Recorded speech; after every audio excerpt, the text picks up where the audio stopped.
ایک اور سوال دریافت فرمایا کہ کسی غریب حافظ قرآن کی مدد کی خالص نیت کے ساتھ اس کی مالی مدد کی جا سکتی ہے جبکہ وہ مسجد میں تراویح پڑھا رہا ہو؟ مسئلہ یہ ہے کہ ہمارے حنفیہ کے نزدیک تراویح پہ اجرت لینا حرام۔ وہ کہتے ہیں کہ اگر کسی حافظ نے تراویح میں یہ طے کیا کہ اتنے پیسے لوں گا تو نہ اس کی نماز ہوئی نہ نمازیوں کی نماز ہوئی، بس کھڑا ہی ہونا ہوا۔ بعض حضرات نے اس کی توجیح یہ کی ہے کہ اس کا وقت چونکہ آپ نے روکا ہے، 1 مہینے کے لیے اسے پابند کیا ہے تو وقت کی اجرت دینی چاہیے، لیکن ہمارے حضرات نے نہیں مانا۔ وہ کہتے ہیں چھوٹی صورتوں سے پڑھو، کوئی ضروری نہیں ہے کہ حافظ رکھو، حتیٰ کہ اس نے بھی کچھ نہیں کہا حافظ نے اور کمیٹی مسجد کی انہوں نے بھی کچھ نہیں کہا، لیکن دونوں کو پتہ ہے میری خدمت ہوگی اور یہ لوگ کریں گے۔ وہ کہتے ہیں کوئی تراویح نہیں ہوئی تمہاری، بس رات جگہ ملا اور کھڑا ہونا ملا۔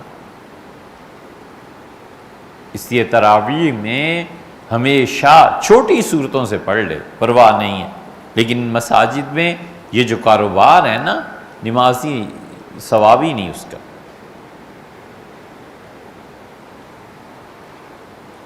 اب آ گیا آپ کا مسئلہ، اصل مسئلہ یہ ہے کہ نماز پڑھی، پتہ ہے حافظ صاحب غریب ہیں اور حافظ کو توقع بھی نہیں ہے کچھ بھی، اور چپکے سے اس کی مدد کر دی، نہ وہ آپ کو جانتا ہے نہ آپ اسے جانتے ہیں، بالکل ٹھیک کر دیجئے۔ کیوں ہم کسی کو خیر سے محروم کریں؟ کیوں ہم کہیں کہ اس کو پیسے نہ دو؟ مذہبی جتنے لوگ ہیں نا، ان کے لیے یہ بہت بڑا مسئلہ ہے کہ اسباب اور وسائل میسر نہیں۔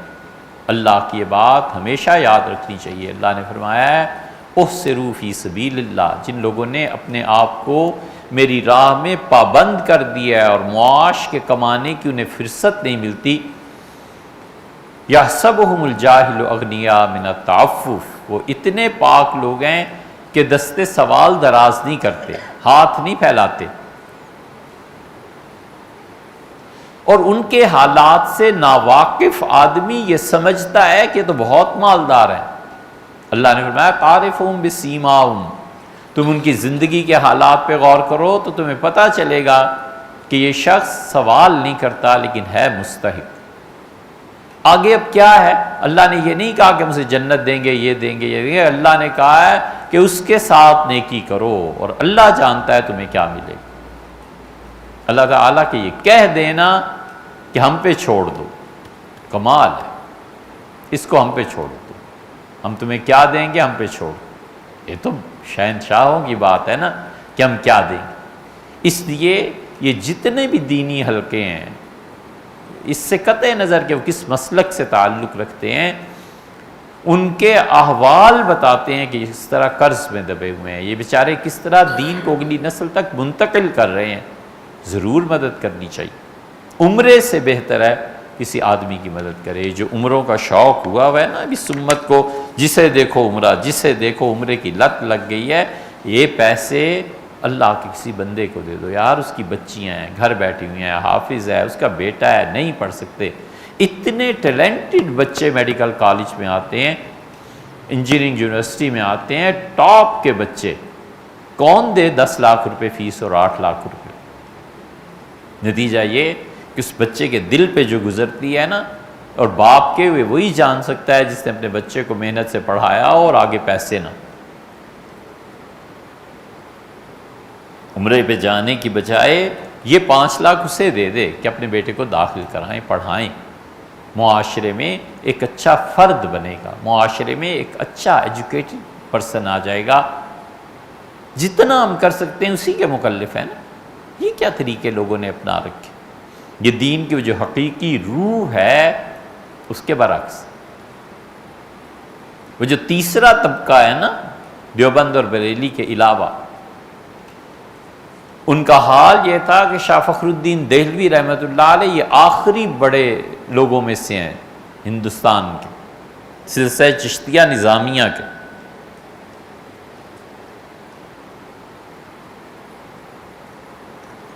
شاہ سلیمان تونسوی رحمۃ اللہ علیہ کو ان سے خلافت ملی تھی، اور اسی طرح سیال شریف والوں کی خلافت بھی حضرت سے ہی تھی، پھر سیال سے گولڑا کی گدی، انہیں خلافت ملی تھی۔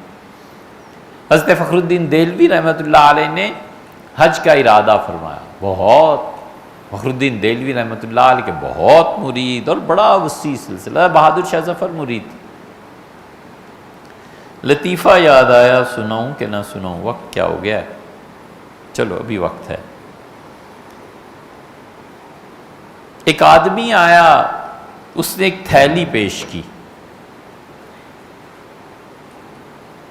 تو حضرت نے رکھ لی، کمرے میں گئے تو ایک کونے میں ڈال دی، پوٹلی پڑی ہوئی تھی۔ تو ایک پٹھان آ گئے اور پٹھانوں نے حضرت کے جسم مبارک کو دبانا شروع کیا۔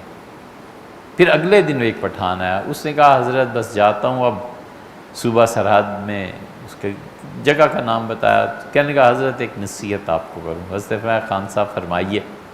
اس کا حضرت پٹھانوں کو کبھی بیعت نہ کرے، کہ سینکڑوں پٹھان بیعت، حضرت وہ کیوں؟ کہنے لگا یارا کل تمہارا جسم دباتے ہوئے کئی بار خیال آیا کہ خنجر ماروں اور یہ جو تھیلی پڑی ہے لے کے بھاگ جاؤں۔ اس کا حضرت پٹھانوں کو بیعت نہ کرنا، یہ پیسہ جو ہے نا وہ پٹھان کو شیخ کو ذبح کرنے پہ مجبور کر دے۔ شاہ فخر الدین دہلوی رحمۃ اللہ علیہ بڑے اولیاء کرام میں سے،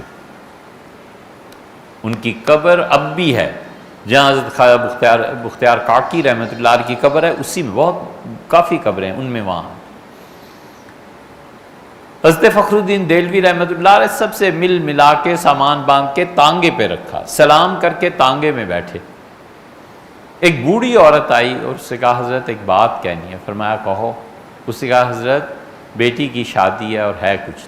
حضرت فخر الدین دہلوی رحمۃ اللہ نے ہاتھ ڈالا اور جو کچھ باکس میں رکھا ہوا تھا اس سب نکال کے پیسے دیے، فرمایا بیٹی کی شادی کر لو، اچھا بھئی پھر حج کو چلے جائیں گے، سامان اتروا۔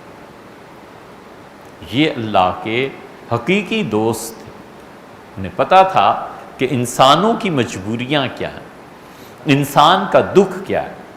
اللہ نے اس کائنات میں سب سے اچھی چیز، بیسٹ پاسبل چیز انسان کو پیدا کیا، اس سے بہتر چیز ابھی تک تو اللہ نے بنائی نہیں۔ حق تعالی شانہ چاہیں تو کیا کچھ نہیں ہو سکتا، لیکن یہ انسان سب سے اچھی چیز خدا نے بنائی ہے۔ ہمیں ان انسانوں کی قدر کرنی چاہیے، ان انسانوں کے مسائل حل کرنے چاہیے، اور مذہب اور نسل سے اوپر اٹھ کے، کافر ہے تو یار وہ جانے، اس کے کام جانے، ہمیں اس کو بچانا ہے، حربی کافر تو نہیں ہے۔ حضرت رسالت پناہ صلی اللہ علیہ وسلم کے کیا اصول تھے وہ دیکھنے چاہیے۔